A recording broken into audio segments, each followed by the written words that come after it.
WhatsApp guys welcome to our YouTube channel and a new video. तो भाई आज हम बात करने वाले कुछ मोनोपोली स्टॉक्स के बारे में जो कि बहुत ही अच्छे वैल्यूएशन पे मिल रहे हैं राइट नाउ। क्योंकि आप देख रहे हो कि मार्केट गिरा हुआ है लगातार और नीचे जाता जा रहा है और अच्छे खासे जो बढ़िया बढ़िया स्टॉक्स हैं वो बढ़िया वैल्यूएशन पे आ गए हैं, अब गिरते ही जा रहे हैं। तो ऐसे दो स्टॉक्स जो मैं आज आपको बताने वाला हूँ, गौर से देखिएगा इन स्टॉक्स के बारे में। मैं बताऊँगा आपकी मेरी क्या ओपिनियन इस बारे में और मैं किस किस में इन्वेस्टेड हूँ और आप क्या इसमें डिसीजन लेने की कोशिश करेंगे नहीं करेंगे, क्या आपको लगता है कि इसमें भी पोटेंशियल है कि नहीं है। मेरे हिसाब से ये दोनों ही स्टॉक्स बढ़िया हैं क्योंकि ये मोनोपोली स्टॉक्स हैं, इनके जैसा कोई और धंधा अभी नहीं कर रहा है राइट। तो पहला स्टॉक जो हम बात करने वाले हैं वो है CAMS computer age management services limited company है।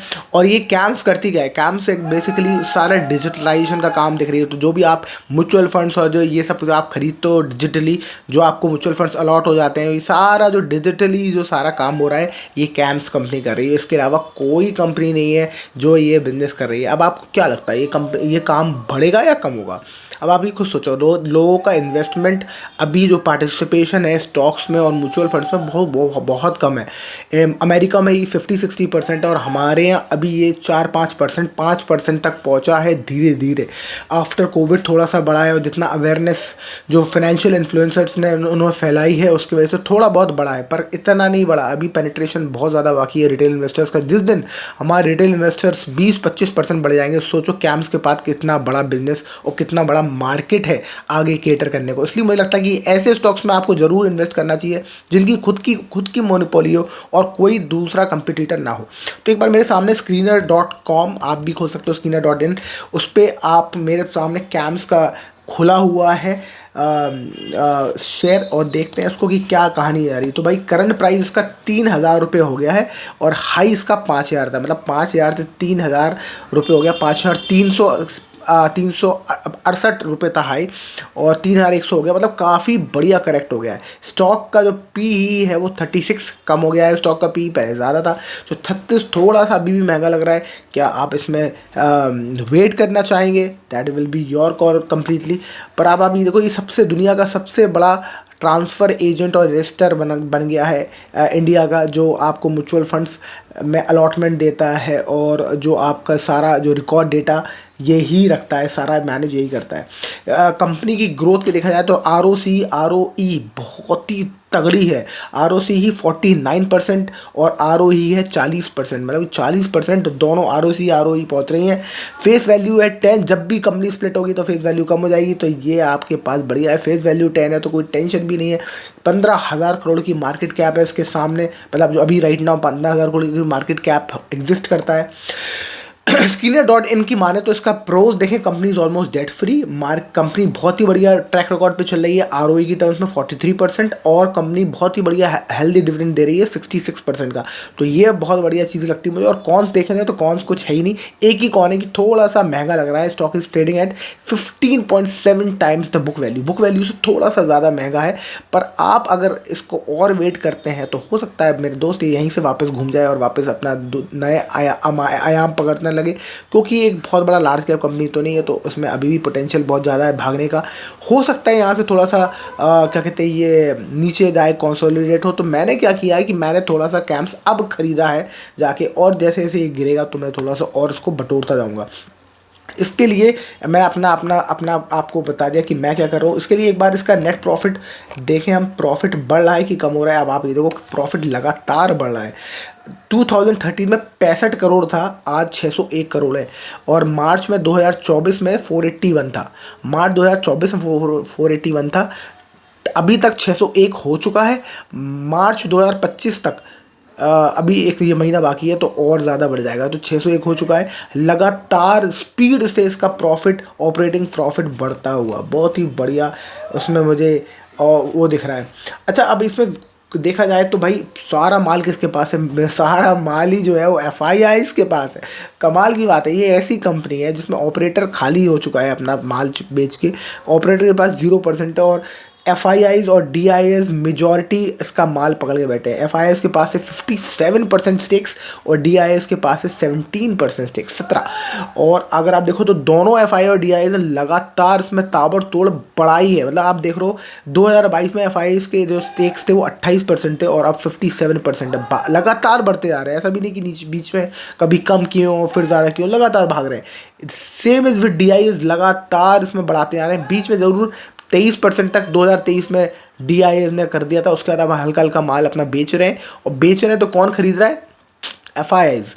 और इसमें देखो तो पब्लिक की होल्डिंग कम हुई है काफ़ी, 32% थी 2022 में और अब 25% है, यानी कि 7% धीरे धीरे धीरे पब्लिक निकल रही है इसमें। FIIs उठाते जा रहे हैं माल, सारा माल FIIs उठा लेंगे, पब्लिक खाली हो जाएगी और जब पब्लिक खाली हो जाएगी तो ये मार्केट अच्छा रिटर्न दिखा सकता है। तो ऐसे स्टॉक्स में आप ज़रूर अपनी पोजीशन बना सकते हैं। मैंने इसमें थोड़ा थोड़ा एक्वायर करने स्टार्ट कर दिया है। मैं इसमें जैसे ये गिरेगा और तो थोड़ा थोड़ा और इसे मैं एक्वायर करता रहूँगा इसमें। तो मुझे ऐसे स्टॉक्स बहुत ही बढ़िया पसंद है, स्पेशली मोनोपोली जिसमें कोई और का कोई कॉम्पिटिटर नहीं है। तो अगर आपका कोई कॉम्पिटिटर नहीं है और आपके आगे इतनी बड़ी मार्केट दिख रही है, इतना बड़ा पेनिट्रेशन है, इतने बड़े लोग हैं जो अभी जिन्होंने इन्वेस्ट ही नहीं किया, तो धीरे धीरे इनकी अवेयरनेस जब बढ़ेगी और स्टॉक मार्केट में जब इनका पार्टिसिपेशन बढ़ेगा तो सोचो कंपनी का प्रॉफिट कहाँ जाएगा और इनके पास कितना बड़ा ह्यूज मार्केट है। क्योंकि इतने लोग हैं जिनके पास अभी डीमैट अकाउंट नहीं है, जिनके पास म्यूचुअल फंड्स में इन्वेस्टमेंट नहीं है, तो अभी ये बढ़ेगा, राइट। तो बहुत ही बढ़िया है। कितना बढ़ेगा हो सकता है, क्योंकि अगर इसकी आगे जाके थोड़ा सा स्टैग्नेशन आए। कब आएगा स्टैग्नेशन? जब इसका मार्केट कैप, जब बहुत ज़्यादा पार्टिसिपेशन स्टॉक मार्केट में लोगों का ऑलरेडी हो चुका होगा। जैसे कि US 50-60% लोग ऑलरेडी इन्वेस्टेड हैं इक्विटी मार्केट्स में, हम लोग बिल्कुल कम है। तो हमारे पास अभी बहुत बड़ा मार्केट है, जो लोग आने को तैयार हैं, वेट कर रहे हैं। तो अभी इसके पास बहुत बड़ा पूल है, स्विमिंग पूल, राइट, तैरने के लिए। तो अब आगे चलते हैं, दूसरा स्टॉक की बात करते हैं जो कि मेरा फेवरेट है, CDSL, central depository services limited. ये स्टॉक की बहुत तगड़ी पिटाई हुई है पिछले कुछ दिनों में, ये भयंकर गिरा है, अपने टॉप से 40% डाउन है। आप इमेजिन करो 40% डाउन है। और इसको हाई था 1990, अभी इसका दिख रहा है 1108, मतलब कि 900 रुपये का रन डाउन दिया है भाई साहब लड़के ने।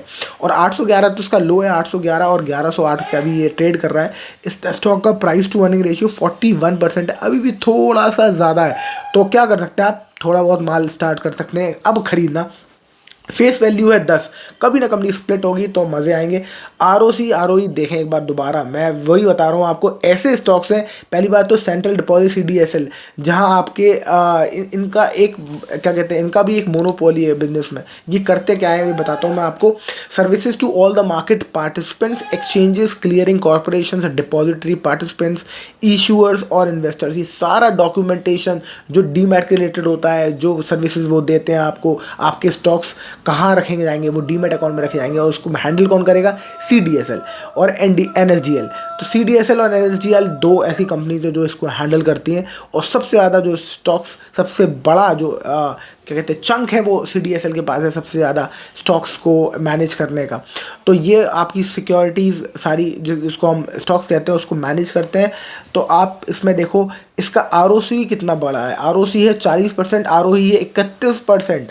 वही सेम मोनोपोली स्टॉक्स और वही तकरीबन सेम उसका जो वो है ट्राजेक्ट्री है का धंधा करने की, वो देखो आप सेम वही आ रही है 40 और 30% के हिसाब से। अब प्रोज देख लेते हैं। प्रोज कंपनी है रिड्यूस डेट फ्री कंपनी है, बढ़िया क्वार्टर दे रही है, बढ़िया प्रॉफिट दे रही है। प्रॉफिट ग्रोथ 29% की दी है 5 साल में, ट्रैक रिकॉर्ड बहुत बढ़िया है, हेल्दी डिविडेंड दे रही है और मीडियम सेल्स भी बढ़िया करने की। तो नुकसान क्या है, प्रॉब्लम क्या है? प्रॉब्लम थोड़ी सी आ रही है कि प्रोमोटर की होल्डिंग कम हो रही है भाई, 15% की प्रोमोटर होल्डिंग है। पर देखते हैं प्रोमोटर का अगर होल्डिंग बेच रहा है तो कहाँ जाएगी इसकी होल्डिंग, कौन खरीद रहा है? क्या FIIs खरीद रहे हैं? तो फिर ठीक है, तो देख लेते हैं एक बार वो हम। और stock is trading at 15 times at book value, थोड़ा सा महंगा अभी भी है। तो भाई पहले और महंगा था, अब थोड़ा सा सस्ता ही हुआ है, पर थोड़ा सा अभी भी महंगा है। तो इसमें धीरे धीरे घुसना एक अच्छा ऑप्शन हो सकता है। एक बार हम इसका ऑपरेटिंग प्रॉफिट देखें कितना बढ़ा है, तो प्रॉफिट मार्जिन थोड़े से कम हुए इस क्वार्टर में, जिसके वजह से इसकी पिटाई हो गई है। अब आप देखो कि दिसंबर 2021 में 103 था, ठीक है, फिर इसके कम हुए प्रॉफिट मार्जिन, अब फिर बड़े 128 हुए, फिर 130, फिर से 148, 154, 200, ऐसे लगातार बढ़ लेते। फिर मार्च 2024, जून, मतलब हर क्वार्टर में ये बढ़ते चले जा रहे थे। 130, 148, 154, 200 लास्ट क्वार्टर में सितंबर 2024 में, और दिसंबर में देखा जाए तो 161। दिसंबर वाले क्वार्टर में थोड़ा सा निराश हुए कि 200 से नीचे गिर के 161 आया। मुझे लगता है इस प्रॉफिट मार्जिन जो कम हुए हैं, प्रॉफिट जो कम हुए हैं, ऑपरेटिंग प्रॉफिट में जो गिरावट आई है, इसके वजह से बहुत ज़्यादा ओवर सेंटिमेंटल होके लोगों ने इसकी बिकवाली कर दी है। इसकी वजह से इसका प्राइस काफ़ी गिर चुका है और ये काफ़ी करेक्ट हुआ है।